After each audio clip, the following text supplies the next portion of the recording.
And welcome, Hoosier Nation, to our 64th episode of the Hoosier Sound, where we are the official podcast of Indiana HQ. Our mission and goal is simple. We want to bring in-depth analysis and coverage for Indiana University sports to as many fans as possible across a multitude of modern platforms.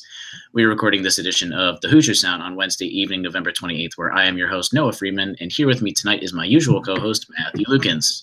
What's up? If you want to see us live and participate in the ongoing chat, catch us normally Tuesday evenings at 8:30 p.m. and on our YouTube page or our website.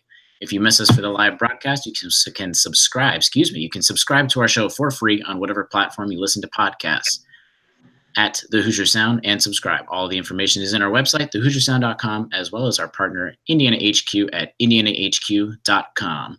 Lastly, I would like to premiere a new feature. Us at Indiana HQ just launched. Now you have the option to join our mailing list. We will send you our IU Sports News Roundup once a week on Sundays, where you can get our analysis of Indiana sports. Just head over to our website, thehoosiersound.com, to get our IU Sports email once a week. We can't wait to connect with you there. All right, Hoosier Nation, it is time for some sports talk. But first, I would like to introduce a very special guest for the second time now on our podcast. Former Indiana basketball player Freddie McSwain Jr. is here with us tonight to talk some IU hoops. How are you doing on this fine evening, Freddie? I'm doing pretty good. That's great. So, Freddie, we do a segment every week called Matt's Memorable Monologue, where basically Matt just mentions anything from any IU sports teams that happened this past week. So, do you have something you want to talk about for any IU sports program, basketball, soccer, football, you name it? No, not really. But I heard the soccer team was doing pretty good at IU, and seeing that on Twitter. And I know. Congrats on them doing a success. So. Yeah, especially second straight year going on their finals run in the Elite Eight, Final Four, hopefully another championship-like run and everything. So, yeah, I echo what Freddie said. Go out to the game Friday evening, 7 p.m. It'll be the last game in Bloomington because if they keep going on, then they get to go to Santa Barbara. So last time that we get to see this specific Hoosier team at Armstrong Stadium. But let's get into the episode with IU basketball and with Freddie. But first, so Freddie, what have you been up to since we last talked in May? It's been really long process. I've been a lot of training, a lot of traveling, and had a lot of tryouts, workouts, and then I had the NBA G League draft. I got drafted second round, and that's been a success to the Kings in charge. So that's really, I've just been working out, going to the gym. Do you have? Matt, why don't you go for a second? Yeah, sure. So, Freddie, you've been working out for teams and whatnot. So, what's that process like? Because as a person has zero athletic ability, I have no idea what it'd be like to sit there in front of people and work out for somebody. So how does that process work? You show up to the gym and then what happens? Basically the process, it's in Chicago. It's called the G League Invitational in Chicago. Okay. So the first day, it was 200 players there. Like, we were lined up outside just waiting. So I looked back and I said, it's a lot of players here. It's my eyes. Yeah. So then we start playing. They split us in a lot of teams, and I guess I was just the only good guy for the first day on my team. So, like, they had two sets, like at different times. So one in the morning and one in the afternoon. I was in the afternoon. Okay. And I played very well. I was showing all my skills, like my skills that people didn't really get a chance to see at IU. I was shooting the ball, pushing the ball, just doing dunking, doing like passing, doing great stuff, like being versatile. And they only asked 10 to come back for the second day. Out of that group, 200, and I was part of that 10. So I was very grateful. So it's just, and then a lot of scouts, like NBA scouts, GMs, everybody was just watching us, watching all the guys that played in the summer league. And it was just overwhelming, and so you just got to play your game and have confidence in yourself, and everything will just follow itself, really. Damn right. Yeah. All right. So about the scouts. So I guess the NFL has made this famous where the scouts will come and ask them crazy questions. Yeah. Oh, were you asked crazy questions? I just gotta know. Not really. They just ask the basic, like how you get here and what it's like playing in all these people who like playing with a group of guys that you never played with before. And it was just, you know what I'm saying, you gotta be a professional. You know what I'm saying? When you're playing professional, you don't know who you're gonna be playing with, so you just gotta get that chemistry quick. So it was fun. It was fun. It was a good little process going through. Awesome. Do you have any future plans as of right now for specific stuff you might want to do? Um, for right now, I just want to continue building, getting better, and see how far basketball can take me. And What skills are sorry, Freddie, but what skills are you working on specifically? So mostly teams just want to see me shoot the ball because when I was at IU, I didn't shoot the ball like that. I knew I could shoot the ball, but like so I guess I just didn't get a chance to show that like I did when I was in JUCO. I shot the ball a lot, but now that it's free play and I can just shoot the ball anytime I want to, and it's not like yelling at me. Right, I got you. So they just working on me shooting mostly, and ball handling and stuff like that. So that's what I've been mostly working on. Well, right. we wish you all the best with all of that in your process going through everything. But let's get into some IU basketball talk because we want to hear Freddie's insight. I bet he's got a lot of great stuff for us. So let's start with the beginning of this Hoosier basketball season. So up until the Duke game, what have been your impressions thus far on the start of this Indiana basketball season? Our impression of the start of the basketball season, they're gonna be good. Going off the injuries, like they had a lot of injuries, but they still fought over that and still continue to win. Besides the Duke game, and like they're gonna be a good team. As soon as they get everybody healthy, they're gonna be a team to beat in the Big Ten. All that. So what? Specifically with a lot of stuff and the stuff that impressed you the most, what's the one thing that I guess impressed you the most so far, like on the court between this basketball team, but besides injuries and everything? I could say Jawan is stepping up, being a leader, and understanding that like he has to be the leader on the team and tell everybody the do's and don'ts, and he's a veteran, so yes, that's why I've really been impressed with Jawan. I've been watching the games. I remember watching them when every time they come on, so that's why I've been impressed with. Yeah, Freddie. So you mentioned injuries, and one of the players that's out injured that we haven't had a chance to see yet, but you have, is Race Thompson. I know you probably went up against him a lot in practice last year. So what does Race bring to the team that he can contribute when he gets healthy and gets on the court?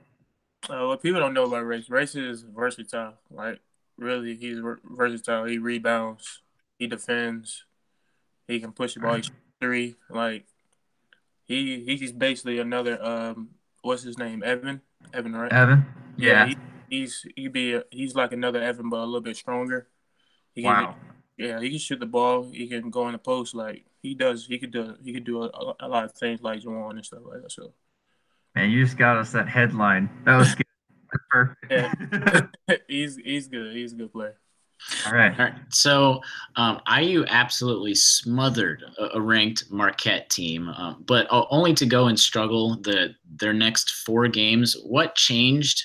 Or what do you at least think changed from beating a ranked team by 23 to just go and then struggle in their next 4 opponents, regardless of skill for each of those 4 opponents? I didn't really. Oh no, when you play a great team and a ranked team, yeah, everyone's gonna show up. Like that's a game you want to win as a team, and so everybody is locked in. Everybody's just ready. Like that's what we was when we had a lot of ranked teams in front of us. Everybody was locked in, ready, everybody knew what their assignments was and ready for the game. So that's what they was. They were just ready for the game. Ready for the game. So then, do you think injuries caught up to them specifically, especially with like UT Arlington and UC Davis and everything? Do you think that's part of the contribution for, I guess, maybe they play just a little over their heads at the moment for Marquette? Do you think they're just injuries caught up to them at UC Davis and UT Arlington, or something different? No, I don't think so. Like, when we're practicing, injuries come when you could just be walking and you can sprain your ankle. You know what I'm saying? It just happens. It's nothing like nobody's over the head. It just happens. Something just happens. Mm-hmm. Yeah. So speaking of injuries, when you have so many players injured like this, and you need anyone to help and try and get minutes with having playing under Archie for one season, what does it say for players like Clifton Moore and even freshman Jake Forrester to not even see the court in like a dire circumstance? So what goes into Archie's decision for players like them when you have a game like UT Arlington at the end, where basically they had 5 or 6 players that were trying to rotate after everyone got injured? That's all about being ready, waiting for your call and waiting for your moment. Because as soon as your number is called, you got to perform. So if you do good that game, the coach will have more confidence to play you the next game, and then you do that good that game, coach will have confidence to play you the next game. So it's all about being ready, and that's what I was when Tom Crean was playing. I was just always been ready, like start or come off the bench. I just been ready for my moment, and just show the world what can you bring to the team. So. Mm-hmm. Taking a lot of that. So we have the first few games. You lose to Arkansas, you get back at UT Arlington, UC Davis. Say you're on the team, and then you've got basically, if they didn't stumble against Gonzaga last week, you've got arguably the best team, the most skilled team in the nation. You're going to Cameron Indoor. You're going to one of the best college basketball environments. How do you prepare for a game like that going into last night? What's the kind of mental capacity? What do you have to do, especially after a quick turnaround after UC Davis? Basically just get your mental prepared. Just do what you do before every game, your routine, and just continue just processing like each game and think like, yo, this is a big game that we have to win and show the world that our team is good just like them. And we have to be together, and everything has to be in sync. And listen to the coach, what the coaches, the plays, and just play hard and play your game, and don't go outside of that. Right. So going off of that question, so Duke last night, you could tell that they're big, right? Like Zion, Cam, RJ, they're just big, long, athletic. And it seemed like that was a problem for our Hoosiers. So how do you go into a game knowing that the person that you're guarding or the person that's guarding you is like, he's just got a physical gift that you can't match? How do you like stay and play your game, but also like watch out to like make sure he doesn't like get a step on you? Really, being the competitor I am, I'm saying I feel like any basketball player say, if you step in between our lines, you're just a player just like me, and Right.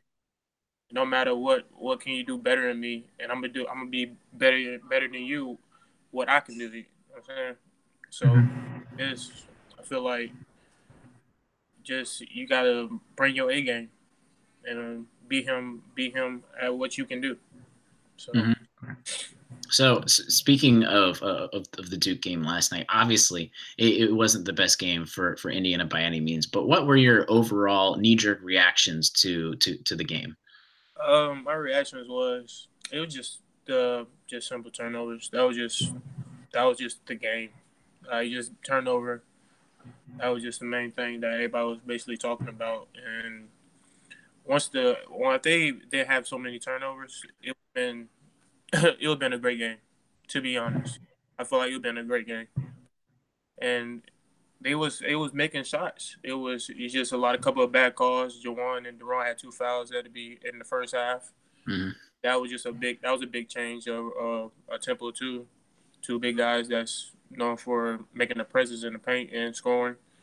That was a big change, and it was just those 2 turnovers and just those 2 fouls at the beginning. If Jawan didn't have those 2 fouls or Deron, it would have been a lot of good game changing because the momentum of the being in the game will have never changed with them being out. Oh yeah, I agree. Cause I like the point you especially said with turnovers. When you have 13 turnovers in one half, that's not good. That's kind of what you want to strive for, at least for an entire game. And then, like you said, missing shots, it doesn't help when you miss shots. You add the turnovers, then Jawan gets to get taken out really early in the game, a lot earlier than everyone might have wanted, because he's one of those bigger defenders trying to at least go up against all of those big Duke guys. But then also on the other end of the court, he's one of the guys that you really want to go to score. Yeah. But after, no, go for it. No, I was just agreeing with what you were saying. so after the kind of first half that everything kind of fell apart at least at once. Anything that could go wrong almost did. So you have a half like that. Take us into the locker room at halftime, and then also take us into practice this week after the game. What does Archie say, and what does he do to try and get this team to recover and be ready for Saturday? Well, halftime, I'm going to go with halftime. Halftime, Archie probably like, come on, you guys. Like, and we can really compete with this guy. We just got to take care of the ball and play hard and play defense, because he's all about defense, and he's that type of guy. And I feel him. And that's like stuff he would say at halftime, like, just come out second half and be ready to play. And then like I said, going into the next day of practice, Archie is the type of coach, let's get the next game. That game is over with. And he gonna just learn from it and be ready for the next game. All right. So speaking of the next game, we got Northwestern on Saturday, and at times the offense looked like they got sped up. They're chucking passes across the court, trying to dribble through 3 people at times. What's it like being on the court when the offense starts to kind of like start to come off? Like, what do you try to do to try to get that back? Is there like you try just safe passes, or like how do you do that? No, not just safe passes. It just makes simple, smart plays. But turnovers come when you try to be aggressive and try to make a great pass, or when you're trying to thread a needle or something like that, or passes just don't go like to the point that where you want it to be or want it to go. But it just I feel like when they play Northwestern, I feel like the turnover's gonna be down and they're gonna play good. Mm-hmm. So speaking of Matt starting talking about trying to like basically change your mindset. So you if you were at this game, you come at halftime. Basically everyone is in this kind of funk. There's not even one person that's having a good game up to this point. So nothing's going your way. What would you and what would the team do to try and get out of that funk, to try and just kind of fight back and get some good 20 minutes at the end of the game? I feel like if I was in the locker room, I feel like my mindset would be, all right, we gotta turn this around. Like basically we gotta turn this around and compete and cut down the turnovers and make plays, play harder, and just make the simple plays and just not go for home runs like we've been doing in the first half. So do you have any specific things like on the court, you start the second half or something and you're not playing well? Do you have any like specific mental things? You just try and put it behind you and just try and make the next play, or is there something specific that you do? Yeah, basketball is all about the next play. You can't worry about a missed shot. You can't worry about a turnover. You can't worry about a missed block out by a rebound or someone blocking your shot, because everything's the next possession, possession after that, possession after that. So you just got to worry about the next possession, not that one. Mm-hmm. Gotcha. So, Freddie, you've played a couple other blue blood programs while you were at IU. What's it like going to one of those atmospheres and, you got the Cameron crazies screaming at you, or, it's even, you got the Michigan State fans yelling at you. What is it like to be on the court and feeling like the world's against you? No, you got to block it out. Yeah, yeah. Because we played at Purdue. And to be honest, when you're on the court, you really don't hear the fans. Like, you hear them, but you really don't hear them because you be so locked into the game, like the fans. Like, when you're away, like, you really don't hear them because they're against you, so you got to block it out. But when you at home, the fans is what you need to pump yourself up and have the fans cheering. That's what you want when you're at home. But when you are away, you really don't hear them. You hear them, but you don't. Like, it's just a whole block out. I got you. So you just talked about getting pumped up, especially when you're at home, and obviously the fans are at your back. So what happens like last night when you're at the complete opposite atmosphere? You block out all the away fans, but what do you guys as a team have to do to get pumped at least during the actual game itself?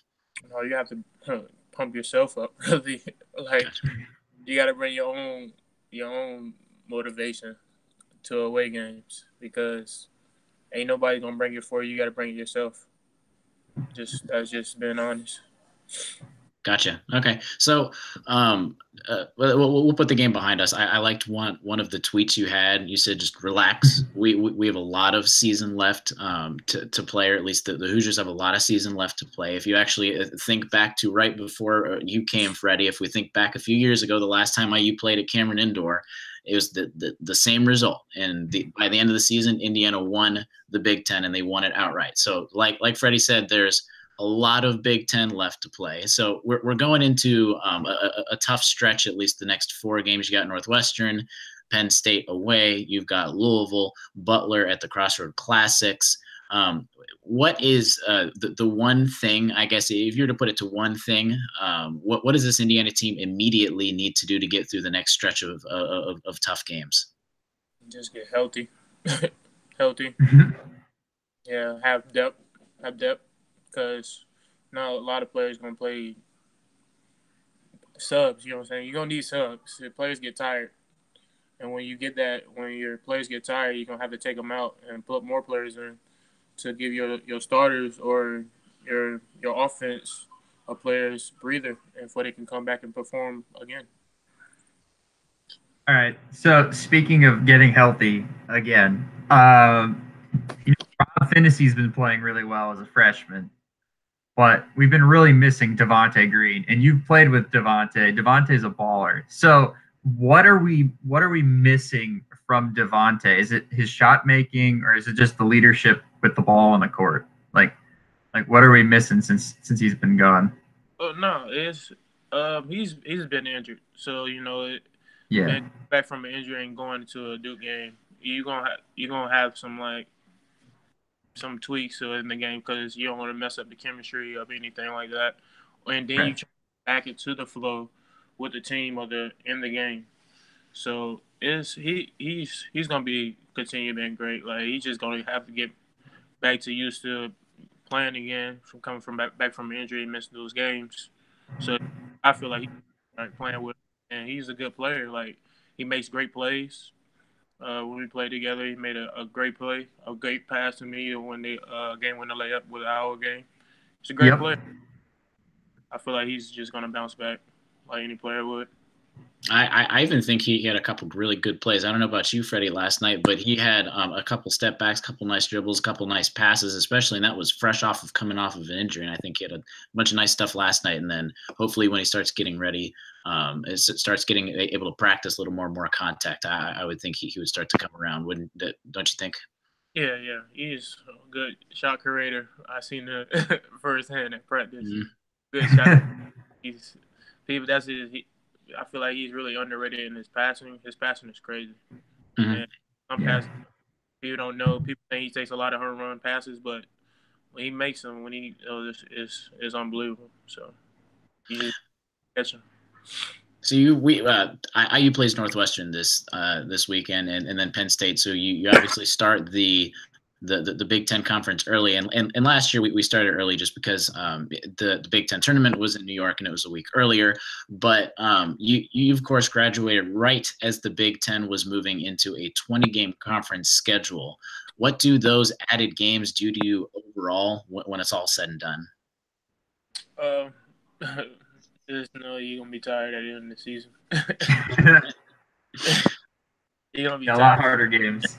Yeah. Tired.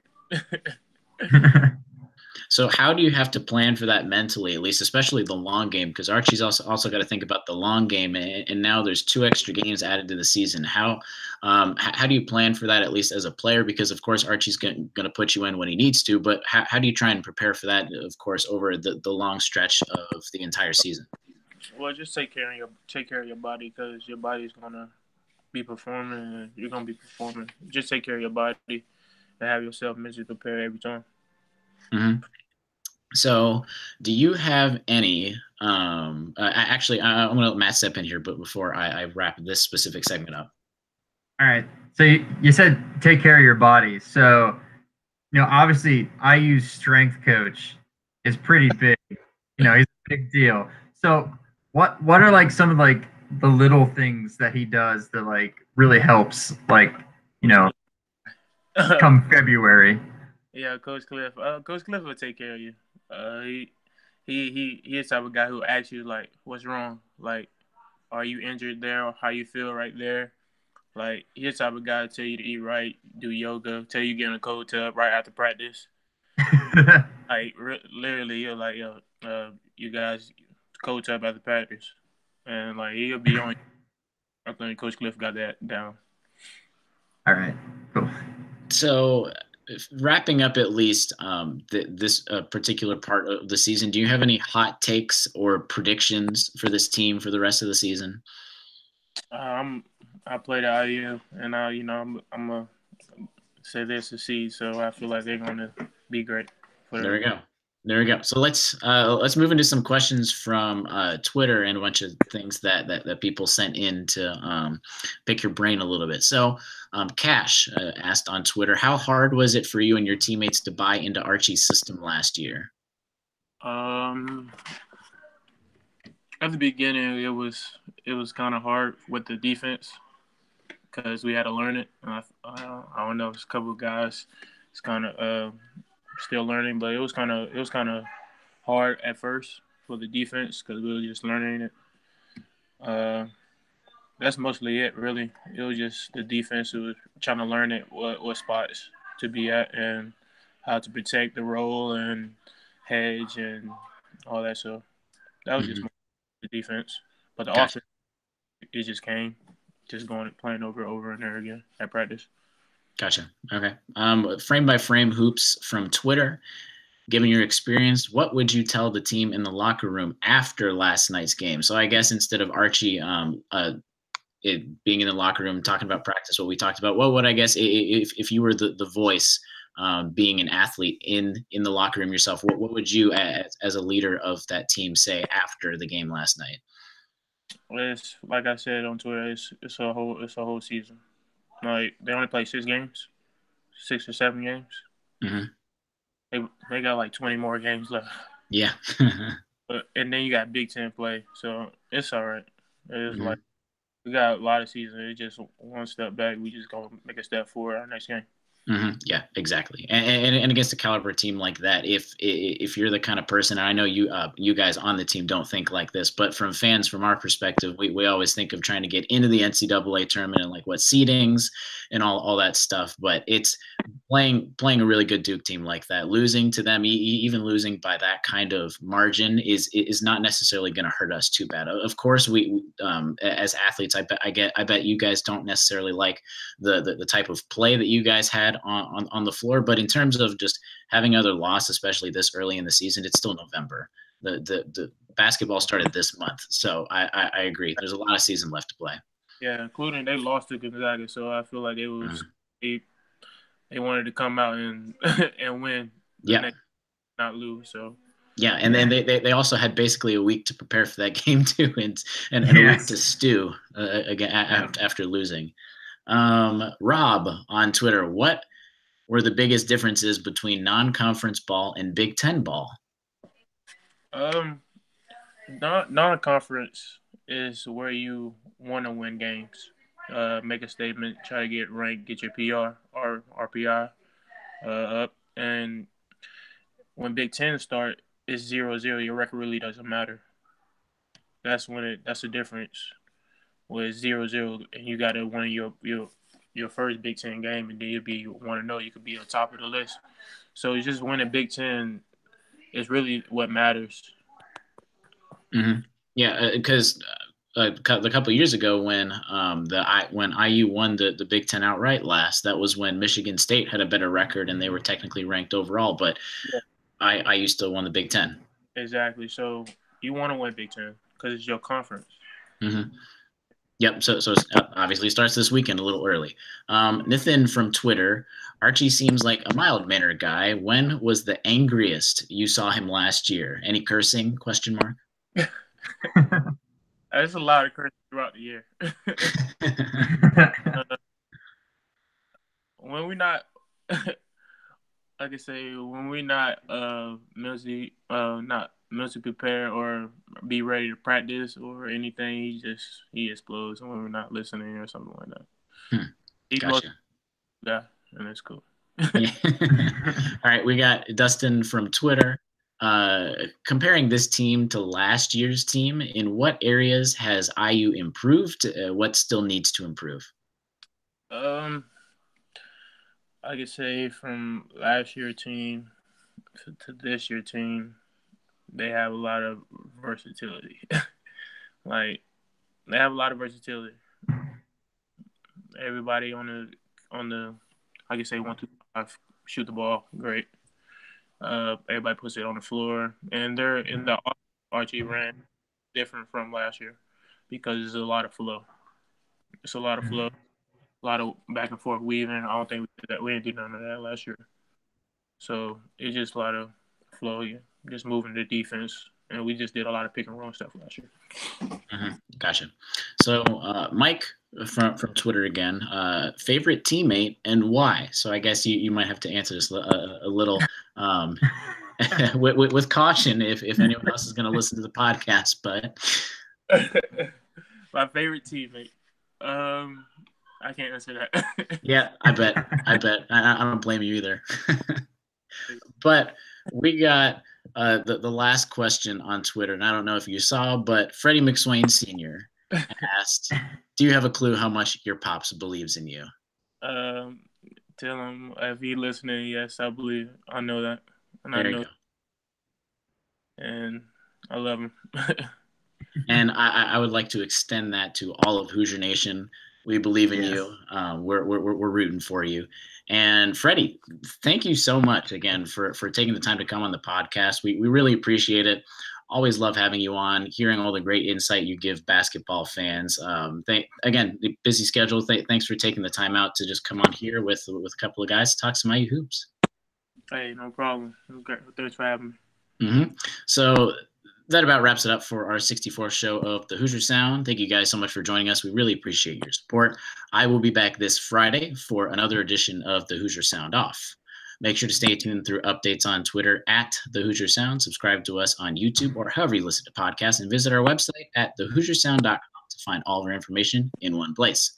As always, send us your questions as the audience, so be sure to comment, chat, or send us a message it's a new email, admin@indianhq.com, on what questions you have, and we'll get them on our next episode.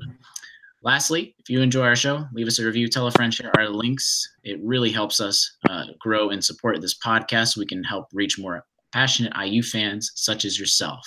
But as always, thank you for listening, Hoosier Nation, and we'll see you next time. Peace.